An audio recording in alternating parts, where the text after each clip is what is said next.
Сизди жүрөк оорусу кыйнап келеби? Анда мен сиздерге жүрөккө кан көрүүнүн жолдорун айтып берейин.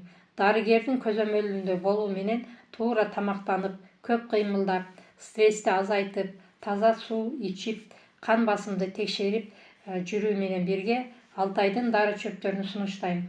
Эгер сиз дарылануу менен кошо эле Алтай дары чөптөрүнүн тундурмасын ичип жүрсөңүз, кан айланууну жакшыртып, организмди чыңдап, сергектик берип, иммунитетти колдоп, чарчоону азайтып, жүрөк кан тамыр системасынын жакшы иштешине көмөкчү болот.